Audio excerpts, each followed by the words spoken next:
محمد وسیم چشتی صاحب نانپارہ، تمامی حضرات جو اسٹیج پر تشریف فرما ہے، اللہ سبھی حضرات کی عمروں میں اور آپ تمامی حضرات کی عمروں میں خوب خوب برکتیں عطا فرمائے۔ آج پہلی بار اس سرزمین پر آنے کا شرف نصیب ہوا۔ میں اس کے لیے انجمن غلامان غوث کے تمام نوجوانوں کا، عزیزم محمد نفیس صلی اللہ علیہ وسلم اور ان کے تمام ساتھیوں کا، دوستوں کا، جلسے کے ہر معاون اور ہر محب کا شکریہ ادا کرتا ہوں۔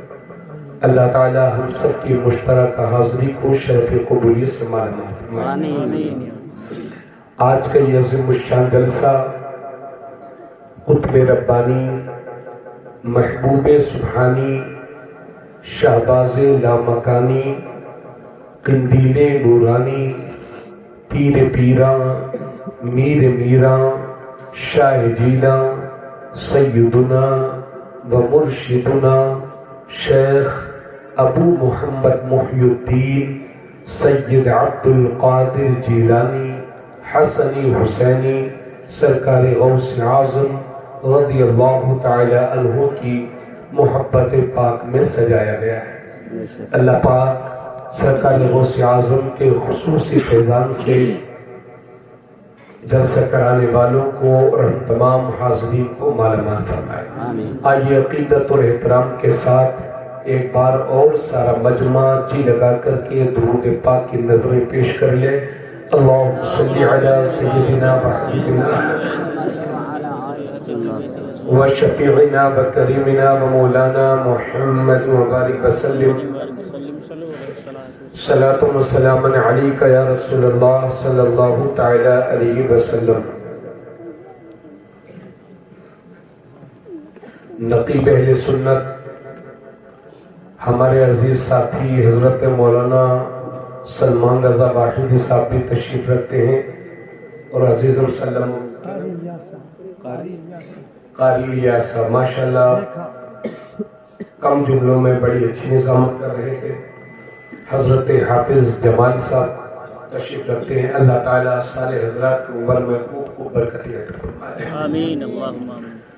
اللہ رب العزت قرآن کریم میں ارشاد فرماتا ہے، یا ایھا الذین آمنوا، اے ایمان والو، اتقوا اللہ، اللہ سے ڈرو، وکونوا مع الصادقین، اور سچوں کے ساتھ ہو جاؤ۔ اس آیت کو آپ حضرات بار بار سنتے ہیں اور مجھے لگتا ہے کہ سن کر کے نظر انداز کر دیتے ہیں۔ اس آیت کا ترجمہ پھر سنیے۔ اللہ پاک فرماتا ہے، اے ایمان والو، اتقوا اللہ، اللہ سے ڈرو، وَكُونُوا مَعَ الصَّادِقِينَ، اور سچوں کے ساتھ ہو جاؤ۔ سچائی کا راستہ نجات کا راستہ ہے، سچائی کا راستہ عزت کا راستہ ہے، سچائی کا راستہ فلاح کا راستہ ہے، اور جھوٹ کا راستہ ذلت کا راستہ ہے، جھوٹ کا راستہ ناکامی کا راستہ ہے۔ اس لیے اللہ نے ہمیں سچوں کے ساتھ رہنے اور ان کی بولی بولنے کا حکم فرمایا۔ معزز سامعین، دنیا میں سچے تو بہت ہیں، مگر اس دنیا کا سب سے بڑا سچا محمد عربی صلی اللہ علیہ وسلم کی ذات پاک ہے۔ حتیٰ کہ آپ کے دشمنوں کو بھی اس بات کا اعتراف تھا کہ محمد صلی اللہ علیہ وسلم بہت سچے، تو وہ بھی سچے، دنیا کے سب سے بڑے سچے، اور سب سے بڑے سچے کی سب سے بڑی بات جو سچی۔ حضرات، اگر میں جلسہ ہو رہا ہے، یہ بات سچ ہے۔ تبریز عالم قادری تقریر کر رہا ہے، یہ بھی سچ ہے۔ جلسہ رات میں ہو رہا ہے، یہ بھی سچ ہے۔ مسجد کے قریب ہو رہا ہے، یہ بھی سچ ہے۔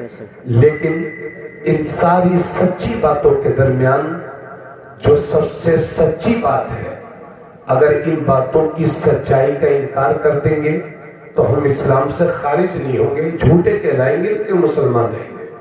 لیکن دنیا کے سب سے سچی بولی اور سب سے اچھے اور سب سے سچے کی زبان سے بولی جانے والی بولی لا الہ الا اللہ محمد الرسول اللہ، اللہ کے سوا کوئی معبود نہیں اور محمد صلی اللہ علیہ وسلم اللہ کے رسول ہیں، یہ دنیا کی سب سے سچی بولی ہے۔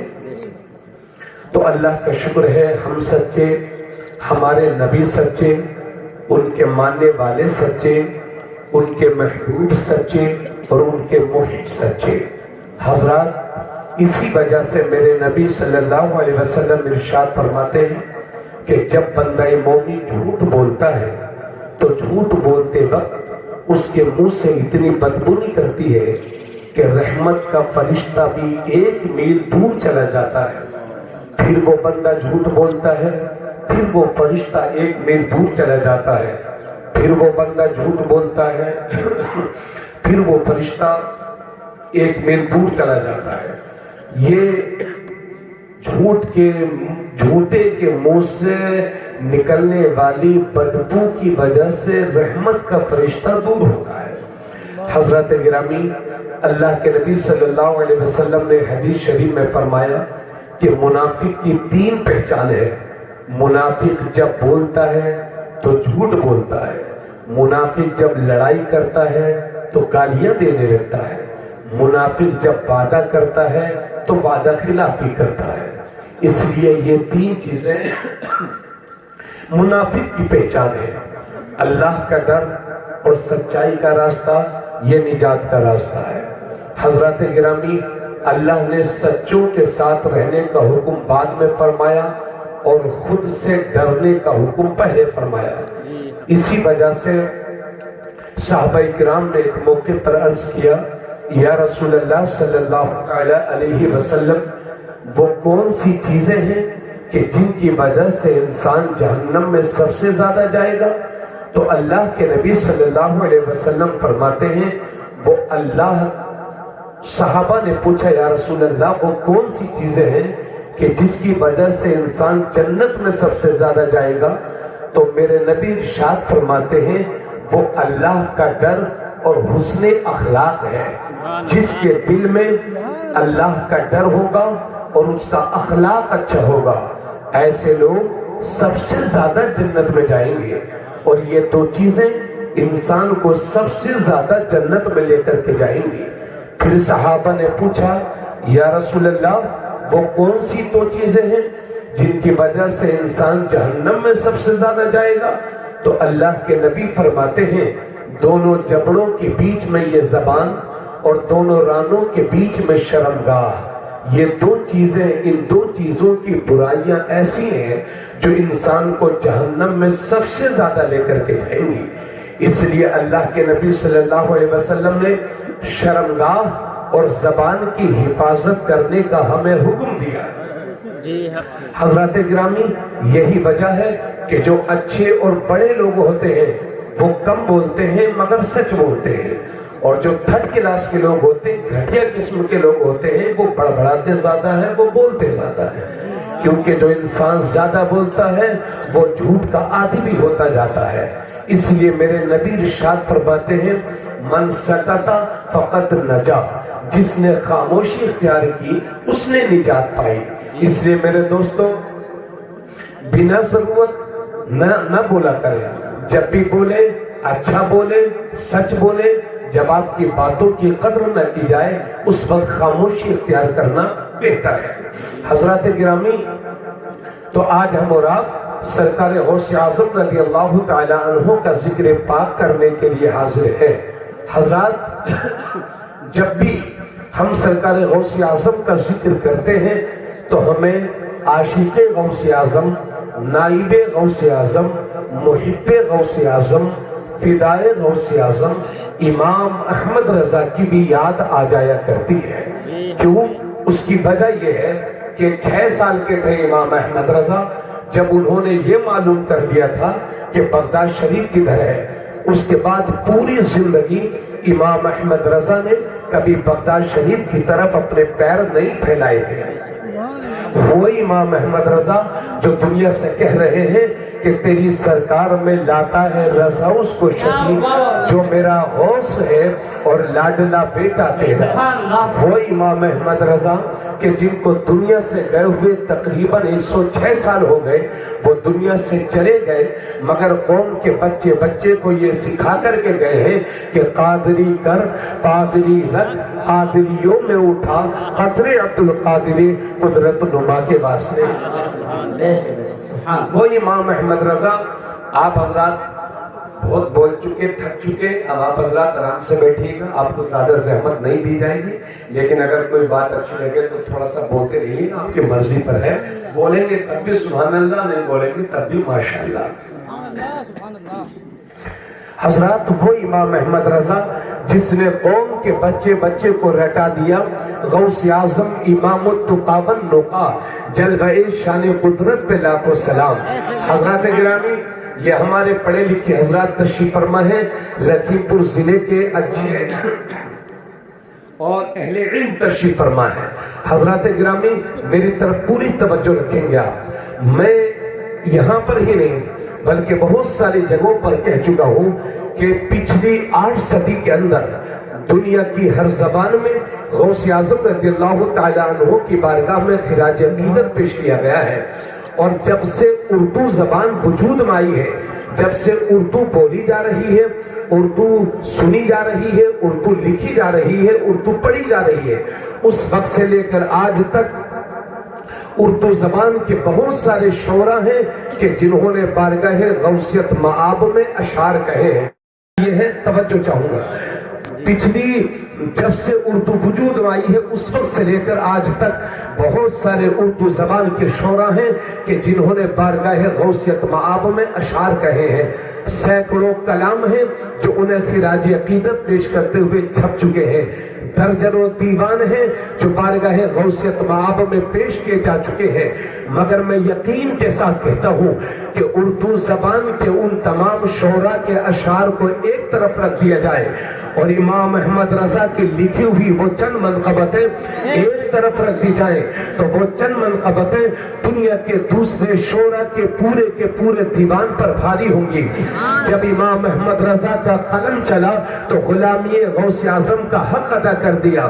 میرا امام قلم چلاتا ہے تو بولتا ہے، واہ کیا مرتبہ اے غوث ہے بالا تیرا، اونچے اونچوں کے سروں سے ہے قدم اعلیٰ تیرا، سر بھلا کیا کوئی جانے کہ ہے کیسا تیرا، اولیاء ملتے ہی آنکھیں وہ ہے طلبہ تیرا، کیا دبے جس پہ حمایت کا ہو پنجہ تیرا، شیر کو خطرے میں لاتا نہیں کتا تیرا، تو حسینی حسنی کیوں نہ محی الدین ہو، ایک خضر مجمع بحرین ہے چشمہ تیرا، قسمیں دے دے کہ کھلاتا ہے پلاتا ہے تجھے، پیارا اللہ تیرا چاہنے والا تیرا، ابن زہرا کو مبارک ہو عروس قدرت، قادری پائے تصدق میرے دلہا تیرا، کیوں نہ قاسم ہو کہ تو ابن ابی القاسم ہے، کیوں نہ قادر ہو کہ مختار ہے بابا تیرا، اور پنجتن پاک کی وراثت کی طرف اعلیٰ حضرت اشارہ کرتے ہیں اور عرض کرتے ہیں، اے میرے غوث آپ نبی پنجتن پاک کے وارث ہیں، اور عرض کرتے ہیں نبوی میہ علوی فصل بطولی گلشن، میہ کا معنی بارش ہوتا ہے، اعلیٰ حضرت فرماتے ہیں اے میرے غوث آپ نبی کے کرم کی سخاوت کی بارش ہے، اور اس بارش میں جو موسم ہوتا ہے وہ علوی ہوتا ہے، علی والا ہوتا ہے، اور اس موسم میں جو باغ پھلتا ہے وہ فاطمی ہوتا ہے، فاطمہ والا ہوتا ہے، اور اس باغ میں جو پھول کھلتا ہے وہ حسنی ہوتا ہے، اور اس پھول سے جو خوشبو آتی ہے وہ حسینی ہوتی ہے۔ نبوی میہ علوی فصل بطولی گلشن، حسنی پھول حسینی ہے مہکنا تیرا، علوی ذل علوی برج بطولی منزل، علوی ذل بطولی منزل، حسنی چاند حسینی ہے اجالا تیرا، نبوی خود علوی کو بطولی معدن، حسنی لال حسینی ہے تجلا تیرا، تجھ سے در سے سگ اور سگ سے ہے مجھ کو نسبت، میری گردن میں بھی ہے دور کا ڈورا تیرا، اس نشانی کے جو سگ ہے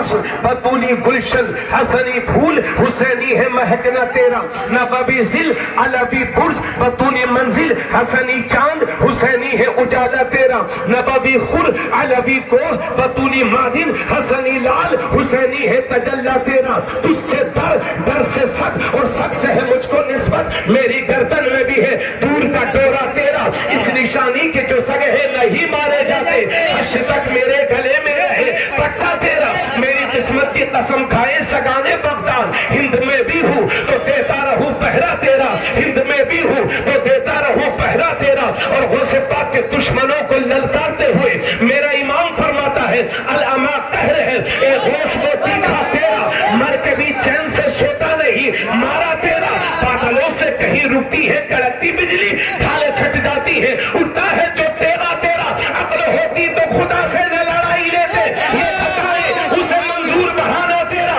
کیونکہ بڑا فائنالہ کا ذکر رکھا ہے سایہ تجھ پر بول بالا ہے تیرا ذکر ہے اونچا تیرا مٹ گئے مٹتے ہیں مٹ جائیں گے آگا تیرے نہ مٹا ہے نہ مٹے گا کبھی چرچا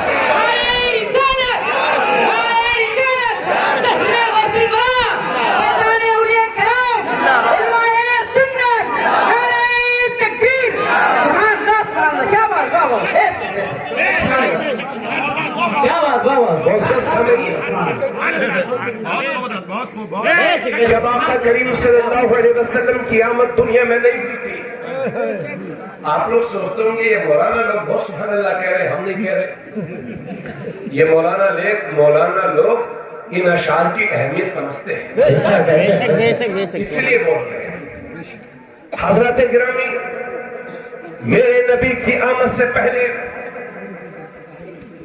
دنیا کے حال یہ تھے کہ اگر کسی کے گھر میں لڑکی پیدا ہو جاتی تھی تو اس کو زندہ ترگور کر دیا جاتا تھا زندہ دفن کر دیا جاتا تھا جیسے آج ہم اور آپ کسی کے گھر انتقال ہو جاتا ہے تو اپنے دوست کو صبر کی تلقین کرنے کے لیے پہنچ جاتے ہیں ایسے ہی میرے نبی کی آمد سے پہلے اگر کسی کے گھر لڑکی پیدا ہو جاتی تھی تو اس کے دوست اس کو صبر دینے کی تلقین کرنے کے لیے پہنچ جاتے تھے کہ صبر کرو صبر کرو صبر کرو تو وہ نادان کہا کرتا تھا تم کس صبر کی بات کرتے ہو اس منحوسہ نے میرے گھر میں پیدا ہو کر کے میری عزت پر داغ لگا دیا ہے جب تک میں اس کو زندہ دفن نہیں کر دوں گا چین کی سانس لینے والا نہیں ہوں تو میرے نبی کی آمد سے پہلے یہ حال تھا دنیا کا کہ اگر کسی کے گھر میں لڑکی پیدا ہو جاتی تھی تو اس کو زندہ دفن کر دیا جاتا تھا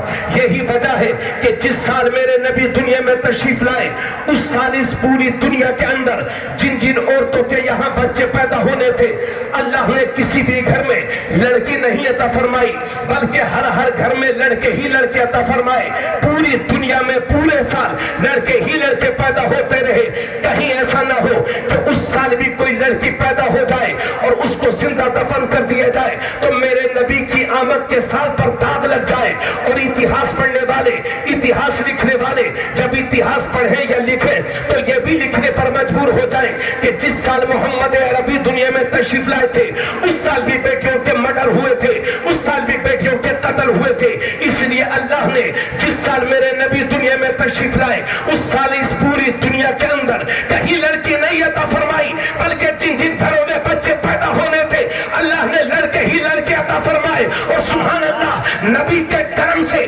جس رات میں شہر جیلان میں میرے غوث پیدا ہوئے تو تاریخ بتاتی ہے کہ پورے جیلان میں اس رات میں کہیں لڑکی نہیں پیدا ہوئی بلکہ جن جن عورتوں کے یہاں بچے پیدا ہونے تھے اللہ نے لڑکے ہی لڑکے عطا فرمائے اور یہ بھی جان کر کے آپ خوش ہوں گے ایک روایت تو میں نے یہاں تک پڑھی ہے جس رات میں میرے غوث پیدا ہوئے اس رات میں شہر جیلان میں 1100 لڑکے پیدا ہوئے 1100 اور جب لڑکے زیادہ ہوتے ہیں تو کوئی شرابی ہوتا ہے کوئی کبابی ہوتا ہے کوئی زانی ہوتا ہے کوئی حرام خور ہوتا ہے لیکن تاریخ بتاتی ہے کہ جو 1100 لڑکے پیدا ہوئے تھے ان میں کوئی زانی نہ تھا کوئی شرابی نہ تھا کوئی کبابی نہ تھا بلکہ جتنے پیدا ہوئے تھے اللہ نے سب کو ولی بنا دیا تھے تکبیر نعرہ رسالت اذان غوث اعظم نعرہ تکبیر سبحان اللہ سبحان اللہ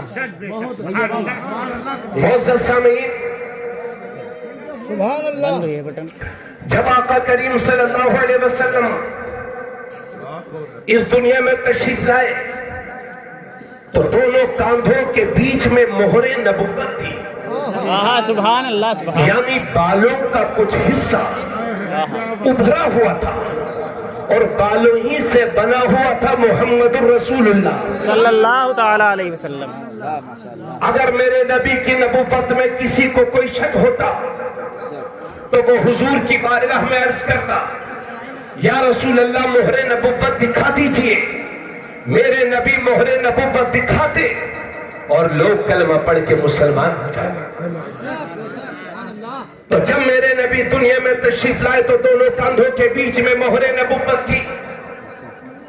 اور جب میرے غوث دنیا میں تشریف لائے تو دونوں کاندھوں کے بیچ میں میرے نبی کے پیروں کے نشان پاک موجود تھے. کیونکہ جب ہجر معراج کی رات میں سدرۃ المنتہا پر پہنچ کر کے حضرت جبرائیل نے جواب دے دیا یا رسول اللہ اگر میں ایک قدم بھی آگے بڑھوں گا تو تجلی الہی سے میرے پر جل جائیں گے.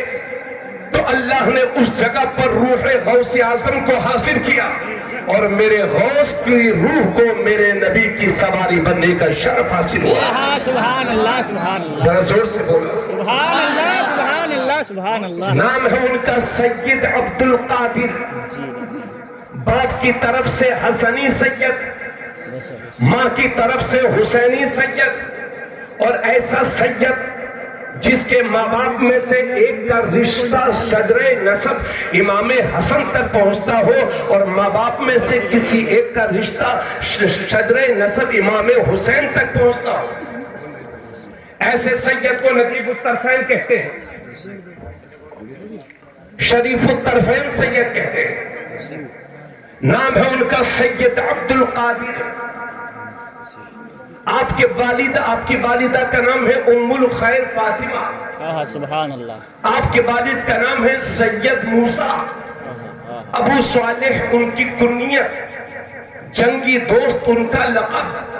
سید ابو صالح موسیٰ جنگی دوست, یہ میرے غوث کے والد ہیں. حضرات رمضان شریف کی پہلی تاریخ کو 470 ہجری میں جمعے کے دن ملک ایران کے صوبہ جیلان کے قصبہ نیف میں سرکار غوث اعظم رضی اللہ تعالیٰ عنہ دنیا میں تشریف لائے. رمضان شریف کی پہلی تاریخ کو وہ پیدا ہوئے, اور جب پیدا ہوئے تو پیدا ہونے کے بعد ہی سے جب سے روزہ شروع ہوتا ہے اور جب تک ختم ہوتا ہے اس وقت تک میرے غوث اپنی ماں کا دودھ ہی نہیں پیتے تھے. سبحان اللہ سبحان اللہ. یہ بچپن کا حال ہے, ابھی 1 مہینے کے بھی مکمل نہیں ہوئے. پیدا ہونے کے بعد سے ہی روزے کے وقت میں اپنی ماں کا دودھ نہیں پی رہے. تو یہ ہے میرے غوث جو بچپن میں بھی روزہ نہیں چھوڑ رہے. تو کیسے ہیں وہ عاشق غوث جو جوانی میں بھی روزہ چھوڑتے. رمضان شریف کے مہینے میں لوگ کھاتے پیتے رہتے. ان سے پوچھئے کہ روزہ کیوں نہیں رکھتے تو وہ کہتے حضرت ڈاکٹر نے ہمیں منع کیا, ڈاکٹر نے بتایا کہ تمہاری صحت کو نقصان دے گا. حالانکہ دنیا کے اکثر ڈاکٹر یہ کہتے ہیں کہ روزہ انسانی صحت کے لیے بہتر ہے. جی حق ہے. آج دنیا کی دوسری قومیں اس لیے ترس رہی ہیں کہ کاش روزے جیسا سسٹم ہمارے مذہب میں بھی ہوتا. جی حق ہے. توجہ چاہوں گا.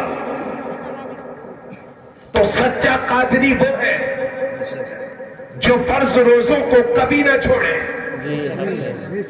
غوث پاک کی کرامات سن کر صرف خوش ہو جانا اور ان کے نام سے 11ویں کی دعوت کر دینا, فاتحہ دلا دینا, صرف اس کا نام 11ویں نہیں ہے بلکہ غوث اعظم کی تعلیم پر عمل کرنا یہ ہے سچی 11ویں. توجہ چاہوں گا پورے مجمع کی. معزز سامعین, تو یہ ہے ہمارے غوث. اس ماحول میں جو بچہ پیدا ہوا, پہلے دن مدرسہ پڑھنے گیا, آپ کی ماں آپ کو لے کر کے گئی مدرسہ, تو استاذ نے فرمایا پڑھو بیٹا بسم اللہ الرحمن الرحیم.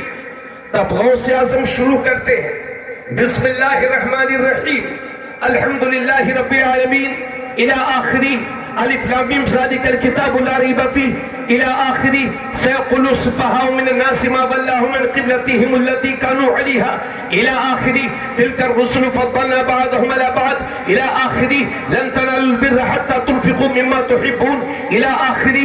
استاذ نے صرف بسم اللہ پڑھایا اور غوث اعظم نے 18 پارے سنا دیے تو استاذ مسکرا کے بولے بیٹا عبدالقادر پڑھنے آئے ہو کہ پڑھانے آئے ہو, کلاس لینے آئے ہو کہ کلاس دینے آئے ہو, سیکھنے آئے ہو کہ سکھانے آئے ہو, سمجھنے آئے ہو کہ سمجھانے آئے ہو.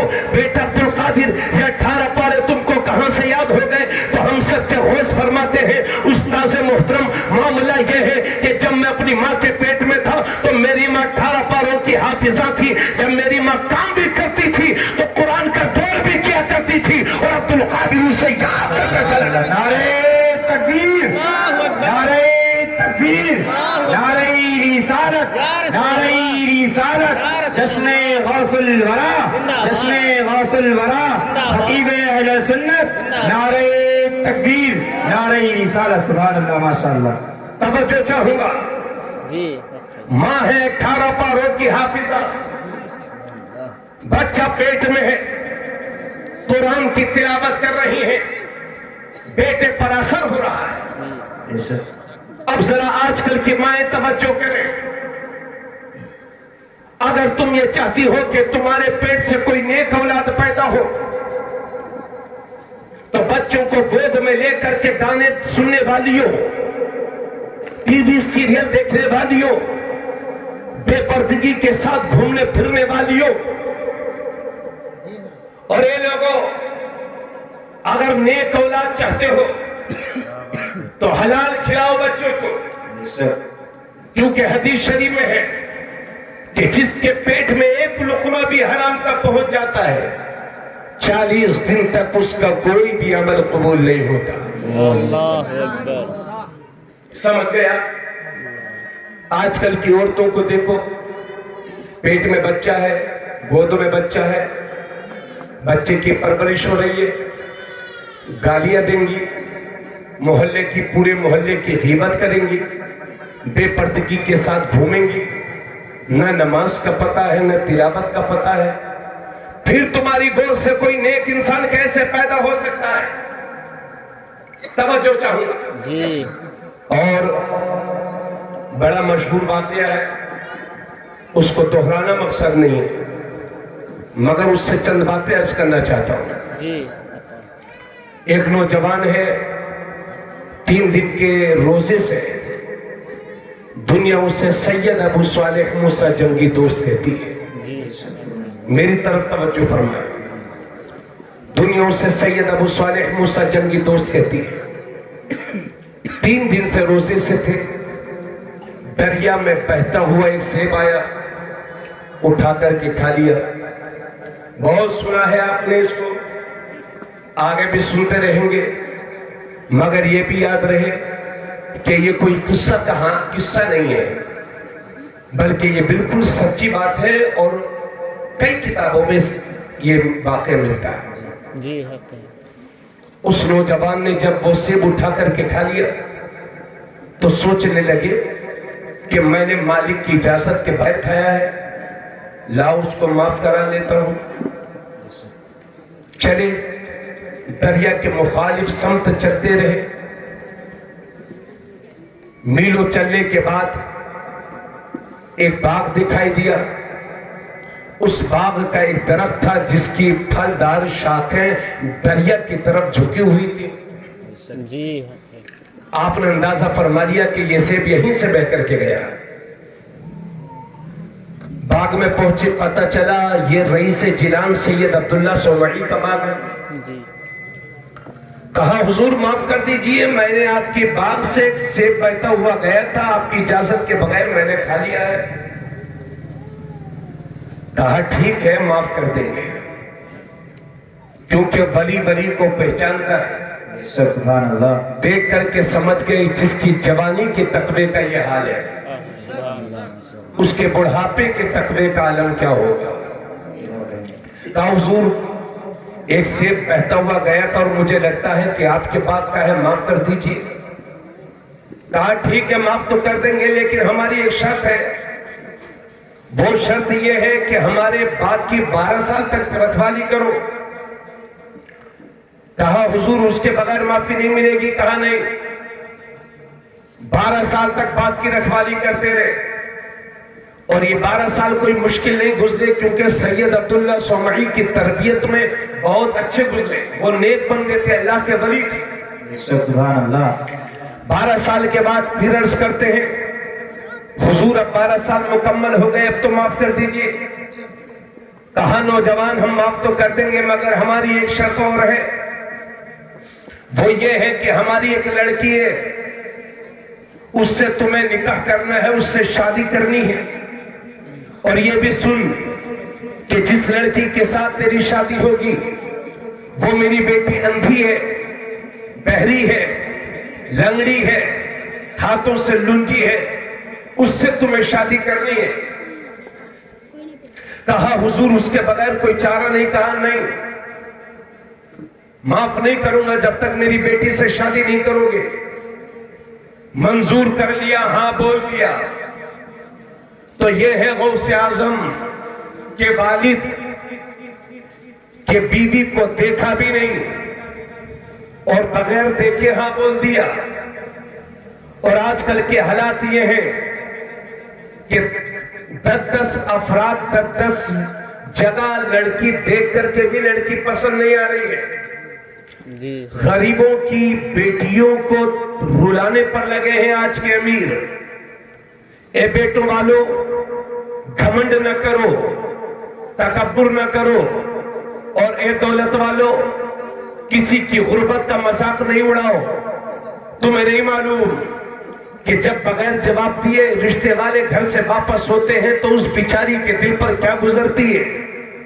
اس لیے ایسی ترکیبیں اپناؤ کہ خاموشی کے ساتھ دیکھ لیا جائے، اگر پسند ہو تو سبحان اللہ، اور نہیں تو بہانہ بنا کر کے دوسری جگہ کر دی جائے، دوسری جگہ دیکھا جائے۔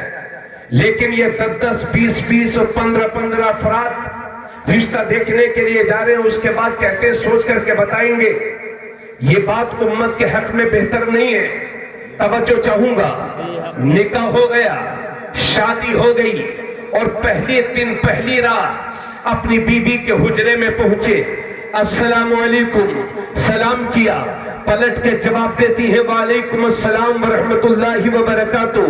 تو کیا دیکھتے ہیں نوجوان کہ وہ لڑکی تو اتنی حسینہ اور خوبصورت ہے کہ جس کے حسن کو دیکھ کر چاند بھی شرمندہ ہو جائے۔ سبحان اللہ سبحان اللہ۔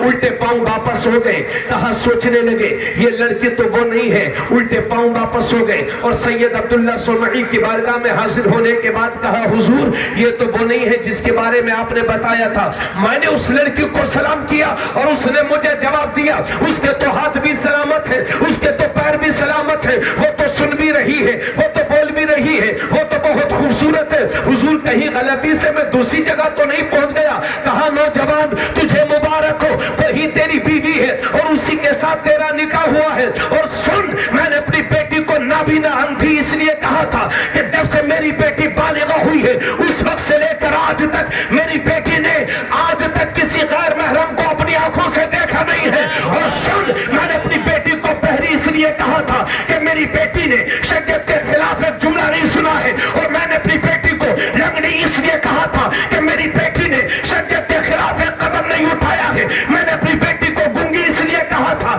کہ میری بیٹی نے شریعت کے خلاف ایک جملہ نہیں بولا ہے۔ مجھے کہہ لینے دو، جب ماں ایسی ہوتی ہے اور جب باپ ایسا ہوتا ہے تب جا کے غوث اعظم پیدا ہوتا ہے۔ نعرہ تکبیر، نعرہ تکبیر، نعرہ رسالت، نعرہ رسالت، جشن غوث الورا، جشن غوث الورا، فیضان غوث اعظم، فیضان غوث اعظم، خطیب اہل سنت، نعرہ تکبیر، نعرہ رسالت۔ سبحان اللہ، ماشاءاللہ، بہت خوب حضرت۔ اب ذرا ہم اپنے معاشرے پر غور کریں، شادی بیاہ میں بڑھتی ہوئی بے پردگی،